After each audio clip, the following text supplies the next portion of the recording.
Bulelani Qholani says he's been stripped of his dignity and human rights. The 28-year-old Khayelitsha resident was dragged out of his shack while naked.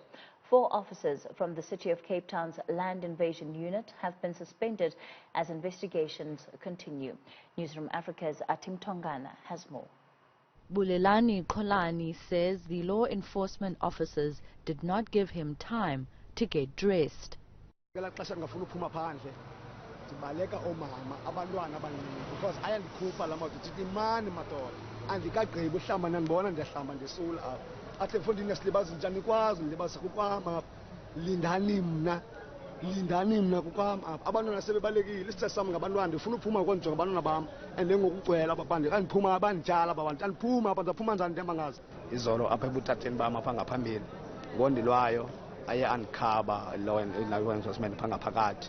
Nalapha isipanel court enza lapha ezgebhedi ngoba ayantsala ayantsala apha ebhedini ndithi mna ndindawo apha thatha nansi i-item thina bakhuphele i-ID ke ngoku thatha nansi i-item yoskena jonga uba nayo na indlu andinandlu thatha nansi i-item ide i-item yakazuka nqalo so ndibuze ilungelo labantwana bam liphi bathi bona bathunyiwe City of Cape Town abanandetha akho nto bazayithetha no communicate ndibuza mna iphi court order iphi permit yozondichithela apha ndithi zawuphangela aphi manxandini njengomadoda and ndiyakhala pha ngaphakathi because anamandla bangifaka i-paper spray. Qholani says he has never felt so humiliated in his life.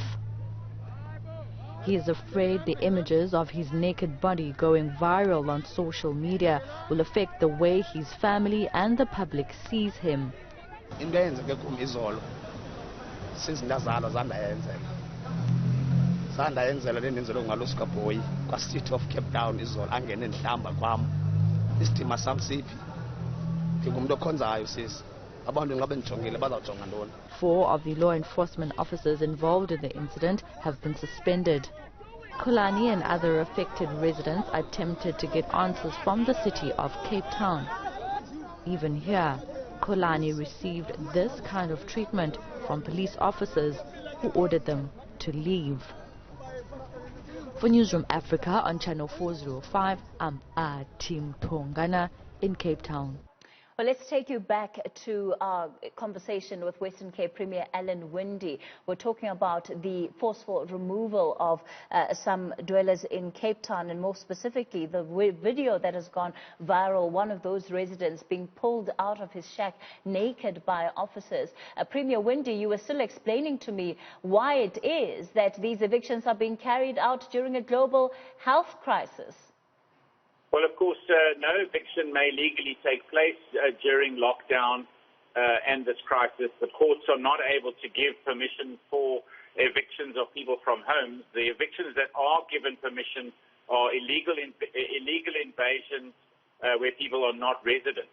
So I'm not sure of the exact facts, but they will come out of the investigation. The city has started the investigation. They have suspended the officers involved, and we must allow that process now to run its course, and then we will get the full detail of this exact case and why and how it even happened. But surely context matters, so that those who are erecting illegal structures can be removed from the pieces of land that they're occupying, doesn't mean that it is a good time to do it. Do you think that the City of Cape Town should still be going ahead with evictions such as this, regardless of the fact that they may feel that they're justified? But I mean, you also need the rule of law, because you can't have, I think there's 643 different settlements of illegal occupation, 2,000 hectares already, and it can't be a free-for-all from the other side. There needs to be the rule of law. So just as no evictions should be carried out where people are illegally staying on pieces of land, if they are in their homes, they won't be evicted during this time. It is also not a time that you can just go and invade any piece of land that you like because of this supposed loophole. There needs to be a balance between the two. Have you bothered to find out why those individuals are there?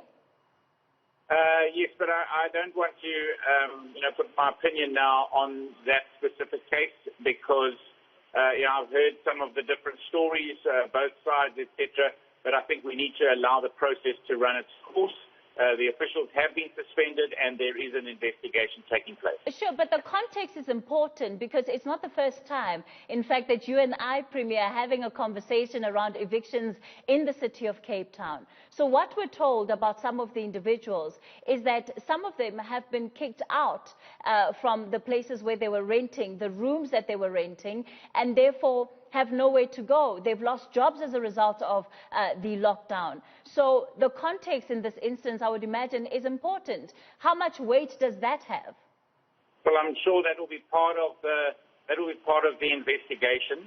But of course, you cannot use that as a loophole either.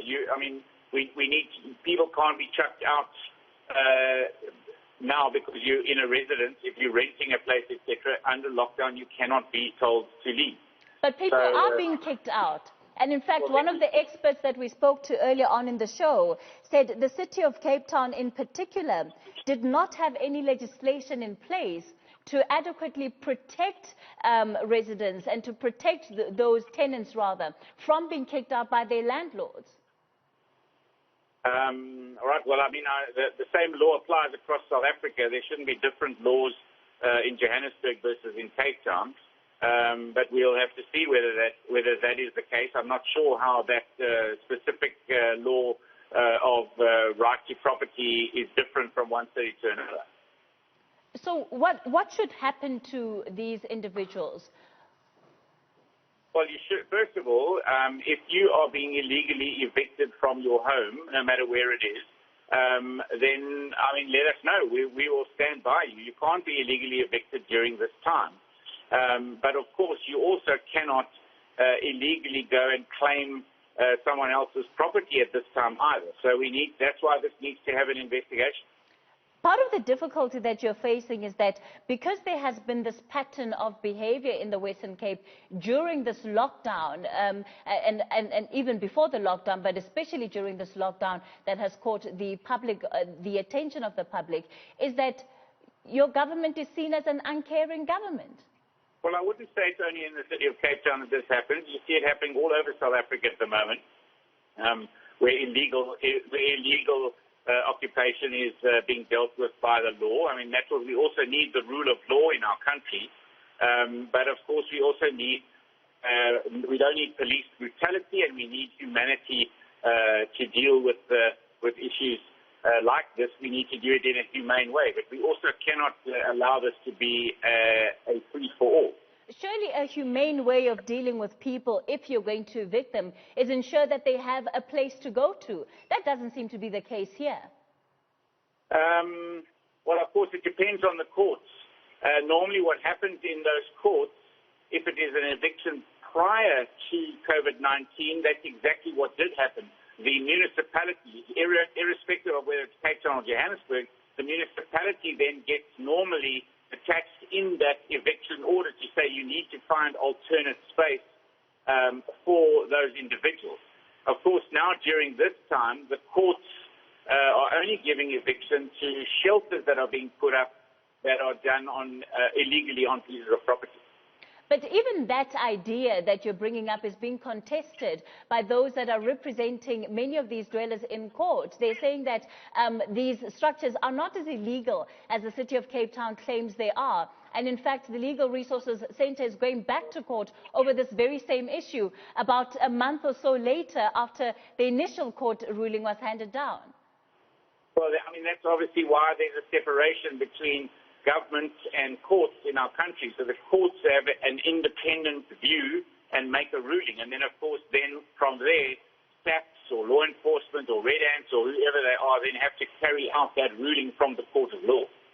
Is it humane of a government to evict people in the middle of a winter during a global pandemic and give them nowhere else to go? Is that humane? Well, that's why I said I condemn this. If these people are living in, and specifically this case, that's why we have to have this investigation. But also, you cannot just, say, but it's not humane You can't have people, I think the photograph that you've just shown now with the red ants, I think there was a Johannesburg photograph that you've just shown. It's happening all around South Africa, and you can't just have a free-for-all because we're in a pandemic. What we have to do is we have to make sure that we find that balance and use the rule of law, and that's why the courts are separate from government. Premier Winde, is it humane for a government during a global crisis to evict people from whatever dwelling that they have in the middle of winter without providing alternatives? Yes or no? No, it's not. And so then why is it happening? Well, that's why we've got to find out from this investigation. Have you spoken to the... Because no court of law will give you permission or ask you to evict someone from another piece of property right now during this period. First of all, because it is illegal to do that right now. I mean, it's not humane, but it's also illegal to do it. And the evictions that are happening around South Africa are happening right now because of illegal occupation of land. When structures go up, you remove those structures before someone takes occupation. Have you spoken to Mayor Dan Plato about this? Yes, the city is busy with this investigation. I've also had a discussion with Minister Becky Cele on it. So we're waiting for the outcome of the investigation. Are there going to be more evictions of this nature? Not of people living in dwellings, but of course there will be evictions if people put up structures illegally on private property or on someone else's property. How concerned are you about what has happened to Bulelani Qholani? Yeah, absolutely. That's why, I mean, I said what I said. I think it's unacceptable. And that's why we have to make sure that there's a full investigation and the law must follow its course. We cannot have abuse of human rights by any police officer in our country. In an interview with one of our reporters, Atim Tongana, he said that officials had stripped him of his dignity. What is it that the the Western Cape government rather is going to be doing to try and restore his dignity? Well, we'll have to have a look. I mean, I'm even prepared to meet him, but I need to make sure that we finish with this investigation and then let's see what we can do. Has your team reached out to him at all to find out how exactly he's been affected by this? Not from the province. Why not? Well, this is a city issue, and I've made sure that they're having an investigation, and we must follow that process. But Premier, surely as a caring Premier and as a caring government, as you've told us, the onus is on you to reach out when one of your residents has been so violently abused in this manner. Well, as I said to you, I haven't as yet, and I really want to see the end of this investigation, and I will definitely make sure that my office does that. How long is this investigation going to last? I don't know. So when can we expect some kind of way forward on this issue? Probably in the next few days. All right. Premier Alan Winde, let's leave it there for tonight.